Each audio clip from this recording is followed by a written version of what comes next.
നമസ്കാരം.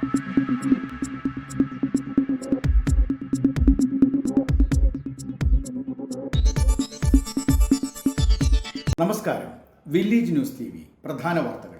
6ാം ദിവസവും രാഹുൽ മാങ്കൂട്ടത്തിൽ MLAയെ കണ്ടെത്താൻ എല്ലാ ജില്ലകളിലും പോലീസ് ശക്തമായ തിരച്ചിൽ തുടരുന്നു. പാലക്കാട് നിന്ന് രാഹുൽ രക്ഷപ്പെട്ട ചുവന്ന കാർ ഒരു സിനിമാ നടിയുടേതാണെന്ന് പോലീസ് തിരിച്ചറിഞ്ഞു. കാറിൽ രാഹുൽ യാത്ര തുടർന്നതായും പോലീസിന് വിവരം കിട്ടി. ശബരിമല സ്വർണ്ണക്കൊള്ള മുൻ പ്രസിഡന്റ് പത്മകുമാറിന്റെ ജാമ്യാപേക്ഷ ഈ മാസം 8-ാം തീയതിയിലേക്ക് കോടതി മാറ്റി. കൊല്ലം വിജിലൻസ് കോടതിയാണ് കേസ് പരിഗണിക്കുന്നത്. ഇതേസമയം വാസുവിന്റെ ജാമ്യാപേക്ഷ നാളെയാണ് പരിഗണിക്കുന്നത്. ഡ്രൈവർ യദുവിന്റെ ജോലി നഷ്ടപ്പെടുത്തിയ ബസ് തടഞ്ഞ കേസിൽ മേയർ ആര്യ രാജേന്ദ്രനെയും ഭർത്താവ് സച്ചിൻ ദേവ് MLAയെയും കുറ്റപത്രത്തിൽ നിന്ന് ഒഴിവാക്കി പോലീസ്. മേയറുടെ സഹോദരൻ അരവിന്ദ് മാത്രമായി ഇപ്പോൾ പ്രതി. അങ്കമാലി മണ്ണുത്തി റോഡിൽ അടിപ്പാത നിർമ്മാണത്തിൽ ഹൈക്കോടതി വിശദീകരണം തേടി. നിലവിലുള്ള അവസ്ഥ കളക്ടർ അറിയിക്കണമെന്ന് കോടതി നിർദ്ദേശിച്ചു. കേന്ദ്ര സർക്കാർ സഞ്ചാർ സാധി നിർബന്ധമാക്കുമെന്ന് വിവരം. തട്ടിപ്പ് കോളുകളും മെസ്സേജുകളും റിപ്പോർട്ട് ചെയ്യണമെന്ന് കേന്ദ്ര സർക്കാർ ആവശ്യപ്പെട്ടു. സഞ്ചാർ സാധി ആപ്പിൽ രജിസ്റ്റർ ചെയ്താൽ സുരക്ഷിതത്വം ലഭിക്കുമെന്നും കേന്ദ്ര ടെലികോം വകുപ്പ്. ഈ ആപ്പിലൂടെ ഫോൺ മോഷ്ടിക്കപ്പെട്ടാൽ ട്രാക്ക് ചെയ്യാനുള്ള അവസരവും ലഭിക്കും. ചെന്നൈയിൽ അല്പം മുമ്പും കനത്ത മഴയും വെള്ളക്കെട്ടും തുടരുന്നു. വീടുകളിലും അമ്പലങ്ങളിലും വെള്ളം കയറി.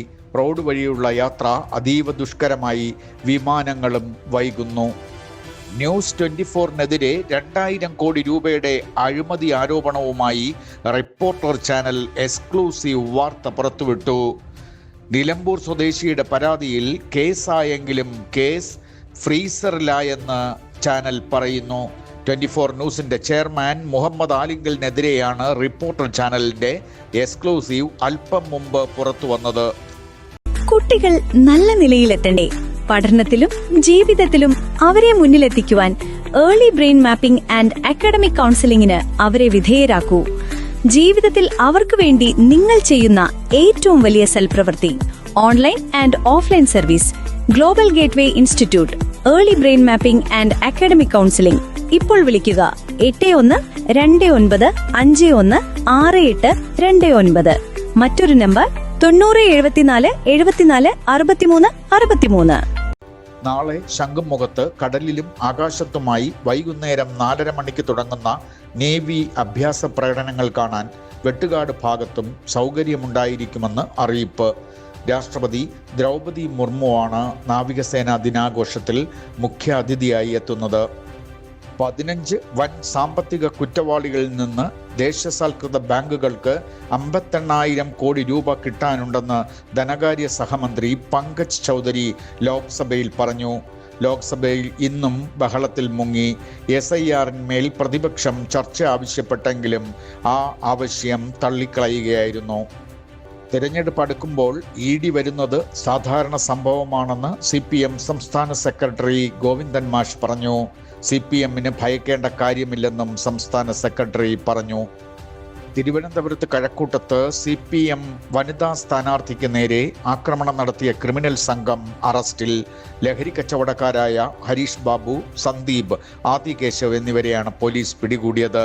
സ്ഥാനാർത്ഥി കഠിനംകുളം കിണർവിളാകം വീട്ടിൽ ഏഞ്ചൽ, ഭർത്താവ് ഫിക്സ്വെൽ തുടങ്ങി 5 പേർക്ക് പരിക്കേറ്റു. കണിയാപുരത്ത് തെരുവുനായ ആക്രമണത്തിൽ 2 വയോധികർക്ക് സാരമായ മുറിവേറ്റു. 70-80 വയസ്സ് പ്രായമുള്ള മസൂദിനും ശാരദാമ്മയ്ക്കുമാണ് കടിയേറ്റത്. ഇതേസമയം മുതാക്കൽ പഞ്ചായത്ത് UDF സ്ഥാനാർത്ഥി MS ശശിധരൻ നായർക്കും കൂട്ടമായി എത്തിയ നായകളിൽ ഒന്നിന്റെ കടിയേറ്റു. ആറ്റിങ്ങലിൽ ആരംഭിച്ച സ്കൂൾ കലോത്സവത്തിൽ 1-ാം ദിവസം തന്നെ അപ്പീൽ പ്രളയമെന്ന് മാധ്യമ റിപ്പോർട്ട്. നൃത്ത ഇനങ്ങൾക്കാണ് ഏറ്റവും കൂടുതൽ അപ്പീലുകൾ അനുവദിക്കപ്പെട്ടത്. 2ാമത് സുധാകരൻ ശിവാർത്തി ലൈഫ് ടൈം അച്ചീവ്മെന്റ് പുരസ്കാരം ഡോക്ടർ അംബികാത്മജൻ നായർക്ക് സമ്മാനിച്ചു.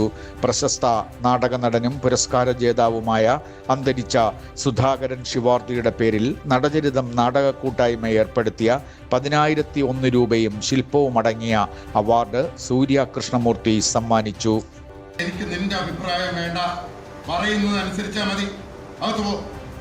വേറൊരു കല്യാണത്തിന് ഞാൻ സമ്മതിക്കില്ല. എനിക്ക് നിന്റെ അഭിപ്രായം. പ്രധാന വാർത്തകൾ ഇവിടെ അവസാനിക്കുന്നു. കൂടുതൽ വാർത്തകളും വിശകലനങ്ങളുമായി വീണ്ടും കാണാം. നമസ്കാരം.